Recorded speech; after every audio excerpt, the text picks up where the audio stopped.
Ouais, Carnaval du Vivier qui monte un peu en pression, là on l'a vu, il s'est un peu précipité mais ça va. Il est au trot, Carnaval du Vivier, il ne faudrait pas que ses faux départs l'aient un peu trop tendu. En tout cas, il est parti extrêmement vite comme il sait le faire à 25 mètres. Carnaval du Vivier, on a eu un très bon départ également pour l'autre favorite, Dante La Bella. En tête, c'est très bien parti pour le numéro 7, Dana Edela, qui l'a plus joué du premier échelon. Cette noblesse, c'est également bien parti, cette jument qui nous vient des réclamés, avec également Calinetto Mazamino à l'extérieur, le numéro 2, qui a pris un bon départ. Cette noblesse en tête dans le premier tournant, Dana Edela relayé à la corde en deuxième position, Calinetto Manamizo est troisième. Et on vient un peu plus loin à la corde avec Delphine Labéa et à l'extérieur avec Canel de Ternay, le numéro 6. À l'arrière, pour l'instant, on retrouve Caucasien, derrière Cabernet et Concerto Royal. Ligne d'en face, avec le numéro 2, Calinetto Mazamino, qui s'est installé au commandement. Cette noblesse est en troisième position. À la corde, il y a également Dana Edea, alors que Canel de Ternay vient quatrième, le nez au vent pour l'instant, avec dans son sillage Beau Trésor. On repère en dedans Delphine Labéa, une jument qui aime bien courir caché. Et se rapprochant à l'extérieur, un concurrent qui est en train de faire mouvement, c'est Claudius, le numéro 4. Un spécialiste de la piste de Nantes, une piste sur laquelle il a un gros pourcentage de réussite. Et Claudius, qui a été longtemps absent, est en train de venir faire un effort en dehors. Effort également de Abzac de Fontaine, qui donne l'impression de vouloir quitter l'arrière-garde.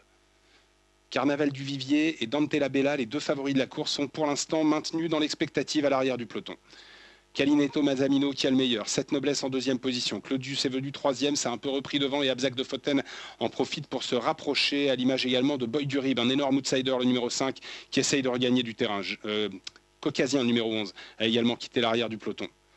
Calinetto Mazamino qui mène pour revenir devant les tribunes dans quelques instants. Cette noblesse dans son sillage. Bel effort donc d'Abzac de Fontaine qui est venu en troisième position. Dedans, on a toujours bien placé Delphine Abella qui précède encore le numéro 4, Claudius. Et puis à l'extérieur, continuant de se rapprocher, l'outsider Boy Durib, le numéro 5. On attend toujours à l'arrière avec Carnaval du Vivier, avec Dante La Bella, alors que Caucasien est très sollicité à mi-peloton en troisième épaisseur. Encore un tour de piste avec Calinetto Mazamino qui a le meilleur. Pour l'instant, il n'est pas question des chevaux qui devaient rendre véritablement 25 mètres, à part Abzac de Fontaine, qui après son bon rapproché dans la ligne d'en face, est en train de souffler en 4-5e position. Calinetto Mazamino qui a le meilleur, cette noblesse en deuxième position, Boy Durib est troisième, Abzac de Fontaine 4-5e, à l'extérieur de Delphine Abaya. On est toujours en dedans également avec Baron de Majouag et avec Canel de Ternay. Alors qu'on commence à venir maintenant avec Carnaval du Vivier et avec Dante La Bella qui le suit.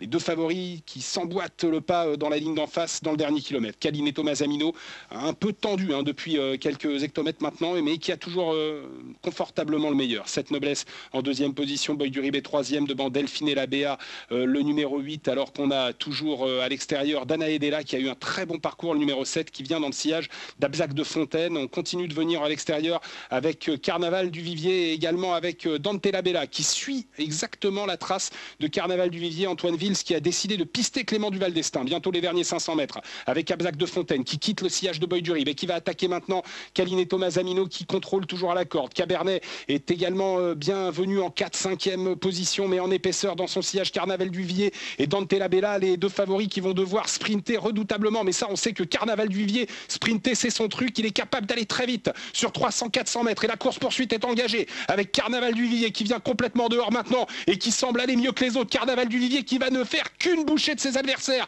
dans les 200 derniers mètres, un peu comme à Sablé-sur-Sarthe la dernière fois. Il se détache, il se balade. Carnaval du Vivier, redoutable sprinter qui a eu une bonne course et qui s'est détaché dans les derniers mètres de course. On lutte pour les accessites avec Boy Durib, avec cette noblesse, avec Abzac de Fontaine et à l'extérieur avec le numéro 8, Delphine Labéa. C'est très serré pour les accessites, mais la victoire, elle est pour Carnaval du Vivier. Elle est même très nette pour ce numéro 15, Carnaval du Vivier, avec la drift de Clément du Val d'Estaing. L'entraînement de Thierry du Val d'Estaing, la propriété de Monsieur Beau Visage. Deuxième place en plus.